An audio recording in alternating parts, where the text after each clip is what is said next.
What childhood mystery was solved in the most unexpected way? I grew up in a cramped apartment with my mom after my parents divorced when I was 7. About 3 months after Dad left, I started finding money slipped under our apartment door, usually on Thursdays, usually $20, but not always. No note, no explanation. Mom worked 2 jobs then, daytime shifts at a pharmacy and evening reception work at a budget hotel. The money typically appeared between 2:15 and 4:30 p.m. while I was at after-school programs. Mom never mentioned it, but I noticed she always tucked those bills into her wallet separately from her other cash. At first, I thought it was Dad helping out. He wasn't great about regular child support payments that first year. But when I casually mentioned Dad's Thursday money to Mom once, she got a strange look on her face and quickly changed the subject. That's when I realized she didn't want to talk about it. The money didn't come every single Thursday. Sometimes it would be Friday instead. Sometimes it wouldn't come at all for a few weeks. Once there was almost a month with nothing, and I remember Mom seemed more stressed about bills during that time. Our neighbor Sienna, an older woman who lived across the hall, sometimes watched me when Mom worked late. I asked if she ever noticed anyone slipping money under our door. She told me some things weren't meant to be questioned and suggested I focus on schoolwork instead. When I was 11, we moved to a slightly better apartment across town. I assumed the mystery money would stop. But about 3 weeks after we settled in, there it was again. This time $30 instead of $20 slipped under our new door. I asked Mom how anyone would know our new address. She mumbled something about mail forwarding and quickly changed the subject. The deliveries became less predictable after the move. Sometimes the money would come on Tuesdays or Wednesdays instead.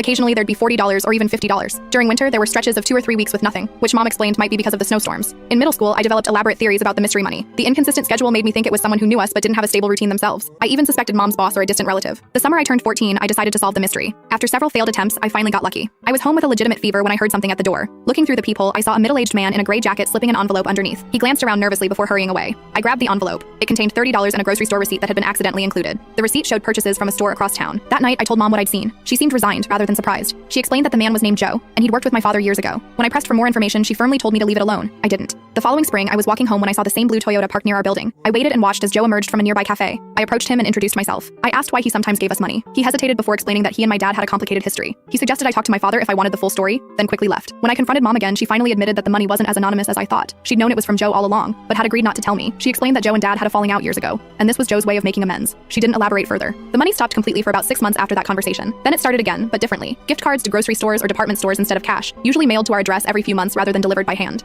2 years into college, my father had a heart attack. I flew home immediately. While he was recovering, we had several long conversations about the past. When I finally asked about Joe, Dad seemed relieved to talk about it. He explained that Joe wasn't just a former coworker. They'd been best friends since high school. Dad had borrowed a significant amount of money from Joe right before losing his job and the divorce. Unable to repay it, he'd avoided Joe completely, which destroyed their friendship. Joe had tracked Mom down about 3 months after the divorce. Rather than demanding repayment from a family already struggling, he'd started giving Mom money instead, initially as a weekly $20, though his own financial situations and work schedule meant he couldn't always maintain that pattern. Why didn't you ever tell me? I asked. Dad explained that he was too ashamed. He'd treated his best friend terribly, and Joe's response had been to help the family Dad had abandoned. The irregularity of the money had a simple explanation too. Joe was a truck driver with changing routes, sometimes out of state for weeks at a time. When I asked why Joe had continued for so many years, Dad grew quiet. He revealed that Joe had lost his daughter in a car accident a year before our family fell apart. She had been 8, just a year older than I was when the money started coming. Joe had been divorced too, with limited custody. Every Thursday was his day with her, Dad explained. He'd pick her up from school and always brought her a little gift or money. After she died, those Thursdays became the hardest day of the week for him.